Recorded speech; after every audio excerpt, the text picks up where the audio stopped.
Eu sou Marcelo Nascimento, esse é o Pesquisa Histórica e hoje é dia do programa Comentando Comentários.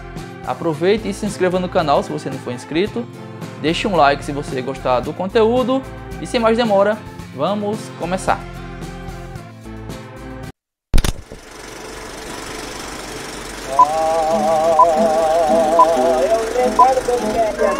Pelo grandão e a vida linda sempre.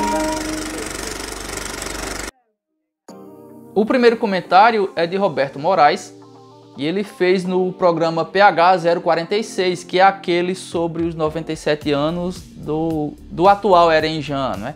O antigo Ceru e mais antigo ainda, Grupo Escolar Rui Barbosa. E Roberto diz o seguinte, vejam só: meu amigo Marcelo, com quem estudei no Ceru, parabéns e obrigado pela maravilha que é o seu canal. Eu nunca imaginei que existisse uma foto da missa da nossa formatura da 8ª série. Acho que você ficou meio emocionado no final e não é para menos. É verdade, Roberto, não é para menos. Sempre que eu lembro do Ceru é com emoção. A nossa turma marcou muito a nossa vida, né? Sempre que a gente se encontra, que a gente encontra alguém daquela época, é sempre motivo para reviver memórias da época do Ceru. A gente estudou junto todo o ginásio, né, Roberto? De 1990 até 1993. Essa foto que você citou foi José Carlos que conseguiu. Na verdade, eu acho que é uma foto que ele tem em casa da época e Kerli digitalizou. Quando a gente teve acesso ao computador, né? Aí Kerli digitalizou a fotografia e eu usei no vídeo. O Ceru, para mim, assim, a minha escola do coração. Inclusive no vídeo que eu falei sobre os 30 anos da escola técnica, eu falo da gratidão que eu tenho ao atual IFPE, mas o Ceru, eu acho que todo mundo tem isso, né? Tem uma escola, tem uma instituição por onde a gente passou, que a gente tem uma identificação maior por algum motivo pessoal. E o Ceru, para mim, não escondo de ninguém, é minha escola do coração, é uma escola que eu devo muito. E meus amigos, meus melhores amigos vêm daquela época. Amigos que eu fiz de meados da década de 1980, quando eu entrei lá no Ceru, até 1993, quando eu saí. Então não tem como não gostar de uma forma muito especial da nossa escola. Obrigado, Roberto. Gostei de lhe encontrar naquele dia. Acho importante nossa turma continuar unida e continuar em contato. Eu acho que a nossa história particular merece essa reverência. Então, muito obrigado mesmo. O próximo comentário é de Débora Marcelino e ela fez no programa PH 1.92, que é aquele famoso programa sobre a história do Malassombro. E ela diz o seguinte: muito bom, lembro muito das histórias de Malassombro que minha avó contava. Para mim, a mais aterrorizante era a história do padre sem cabeça. Uns diziam que aparecia no convento e algumas pessoas já me falaram que viram no João 23, lá no Chucuruz. Bom demais resgatar essas memórias. Débora, eu conheço a lenda do padre sem cabeça, mas na versão que eu ouvi, ele teria aparecido ou apareceu algumas vezes na atual Travessa Libério França, que é o beco da Capela do Bispo, como a gente chama, né? É aquela rua que passa de lado da Capela do Bispo e liga a Rua Duque de Caxias com a Rua 13 de Maio. E o interessante é que essa rua fez parte do território do primeiro cemitério de Pesqueira. Eu já falei aqui, inclusive, no canal, num programa sobre esse tema. É aquele cemitério que começou dentro da capela e se expandiu para os fundos e para o lado. Esse cemitério foi desativado ainda no século XIX. Em 1836 as pessoas já pediam para que ele fosse desativado, para que casas pudessem ser construídas por ali e para que a população tivesse uma condição sanitária melhor. E de fato a transferência foi feita, não sei em que época exatamente, mas ainda no século XIX, para o cemitério que foi construído onde hoje a gente tem a escola Dom Adelmo. Obrigado, Débora. Você sempre com ótimos comentários. E essa história do padre sem cabeça merece um programa, eu devo fazer em algum momento. E existe também o projeto de um bloco que seria criado com base nessa lenda.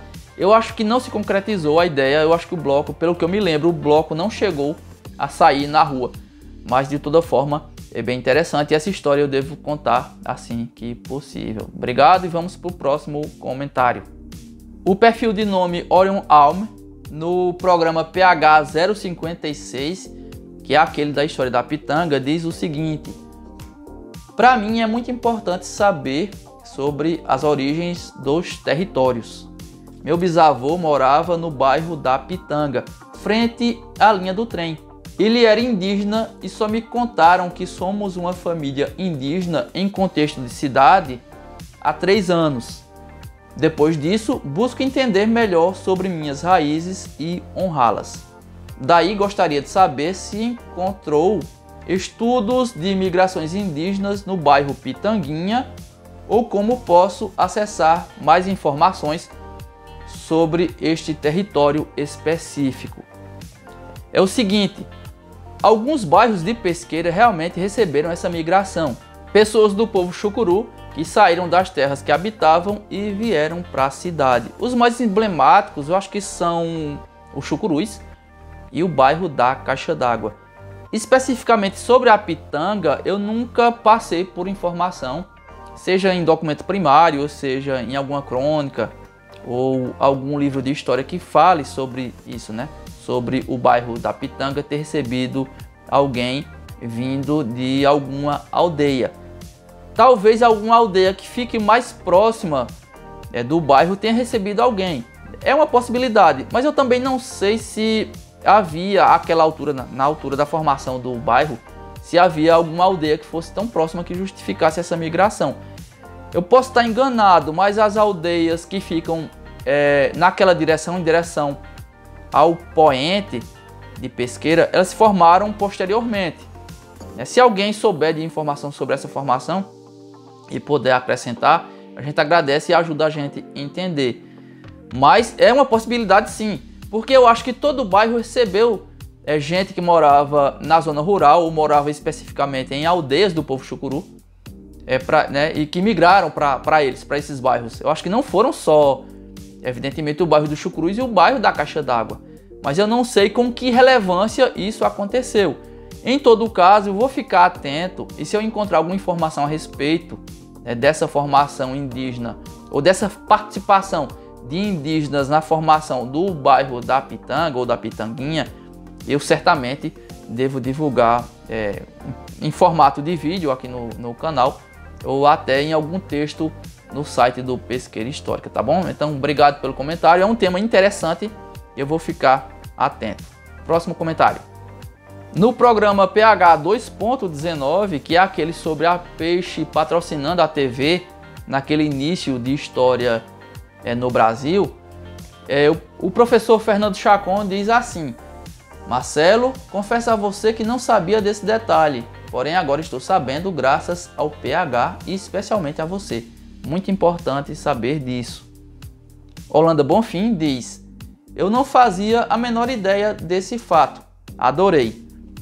E Giovanni Muniz diz assim: ótima informação, pois como pesqueirense e ex-funcionário da fábrica, nunca ouvi nenhum comentário sobre o assunto. Parabéns pela pesquisa. É um tema muito interessante e realmente é pouco conhecido, né? Pouco conhecido esse fato da Peixe patrocinando a TV naquele começo de história, né? Da história dela no Brasil.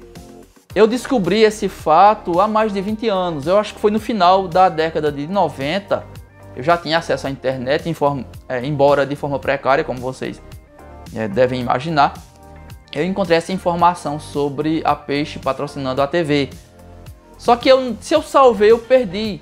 Quando eu fiz o programa sobre esse fato, eu tive que fazer uma nova pesquisa, mas ainda assim eu acho que saiu a contento.